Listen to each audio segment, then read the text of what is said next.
I don't really know how to put this. There's a lot of people out there who can't read.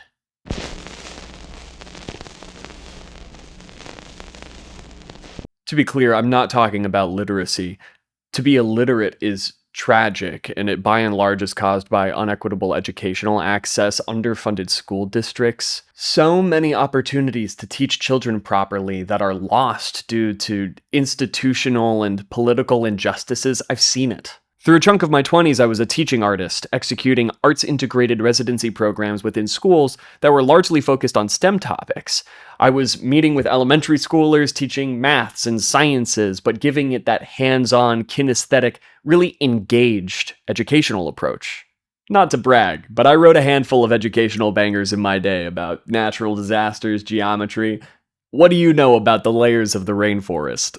The ocean waters form a higher category storm. But I also helped run a handful of literacy programs where we would take low literacy students and we helped guide them through the rehearsal process of a puppet show to perform in front of the whole school as readers. I worked with dozens of students who didn't have the skill set or the courage to read out loud at all, suddenly performing their reading for a gymnasium full of students and teachers. It was really beautiful and really fulfilling work, but it was also heartbreaking.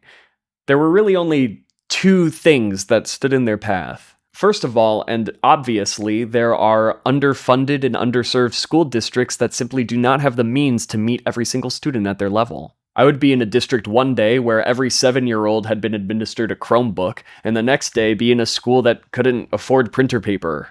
Secondly, if a child at home is told that they're stupid, what do you expect them to do when a teacher puts an assignment in front of them? Why would they try at all? They think they're too stupid. And you see that go all the way up the chain, up through 12th grade, up into college, when a slight shift in the attention they were given as a child could have had exponential effects on their educational life. So I highly value literacy. And I am incredibly lucky to have had the right stepping stones of educational opportunities leading me down a road of knowledge and expertise that continues through today. But sometimes I look around and I worry that it's being squandered. Every adult in my life is literate. Very few of them know how to read. Sometimes I don't know how to read. I'm always working on my reading. And what do I mean by knowing how to read? I think it's really simply the discipline of it. Nurturing that discipline to slow down and make that space where your psyche and your active intelligence can intersect. Taking that focused time away from the flashing lights, and crucially, time away from that anxious drive to produce something. Knowing how to read in many ways becomes synonymous with taking your intellect seriously, your health seriously, being able to squarely identify your values, think critically, empathize with experiences outside of your own, but also simply to exhibit patience, consume holistically, to sit alone in the quiet of the night, and let someone give you a piece of themselves. Are you comfortable there? And suddenly reading serves every aspect of your life. How could I ever write if I didn't read?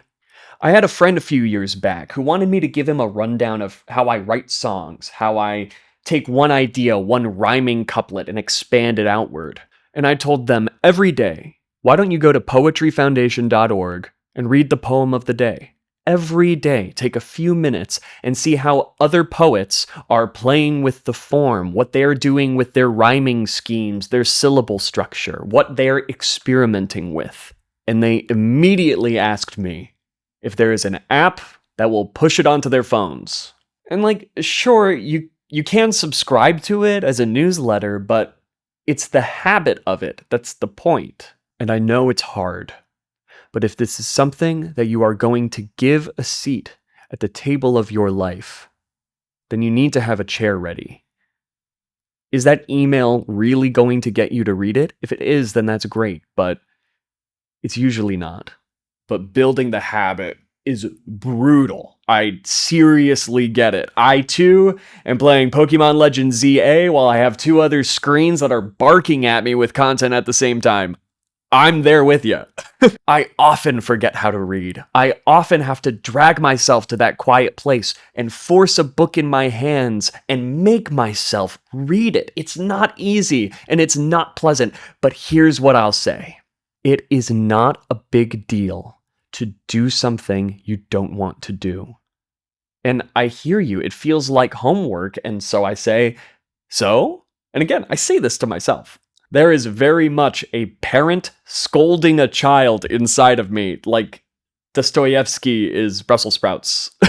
And so what? So it's boring. God forbid we be a little bored sometimes. It's not like it's painful, and you only have to gain by doing it. And I think what I understand least is when someone says they can't read a classic. I hear no Shakespeare all the time. Can't read Macbeth, never will. And I don't want this to sound like I'm talking down to this hypothetical person on the importance of Shakespeare. There's no right or wrong in liking Shakespeare. Artistic tastes are like fingerprints, and there's good criticism to levy at Shakespeare. But I don't understand the rejection of knowledge. If you hate Shakespeare, but you can't even get through one scene of one play, I'm not saying there's a hidden goldmine waiting there for you, but if you take some time out of every day over the course of a week, 2 weeks, you can get through Macbeth, Julius Caesar, Titus Andronicus, and if you come out the other side still hating it, you will have a much more vast vocabulary for discussing it. My advice is really just to not write things off like that. I've been trying for a minute now to chip away at this, the mod translation of War and Peace, and it's hard. But it's hard like going to the gym is hard. And we know that going to the gym is good for you, right? My progress is slow, but overcoming it is satisfying. It's also like 580,000 fucking words, so my point is, once I read it, for the rest of my life, I will always have read it. Right now, my primary reading is Impossible Vacation by Spalding Gray. This is the novel that his monologue Monster in a Box is about. This is the monster. And the novel is fine, it's good enough, but I'm also not reading it to be entertained. Spalding is a massive North Star artist for me. And even these essays are partially an exercise in writing for longer and longer formats, because doing my own solo theater piece inspired by his style is on my long list of bucket list projects. By reading Impossible Vacation, I'm learning so much more about who he was as an individual and as an artist. The book itself being good is totally secondary. My primary drive here is just enrichment.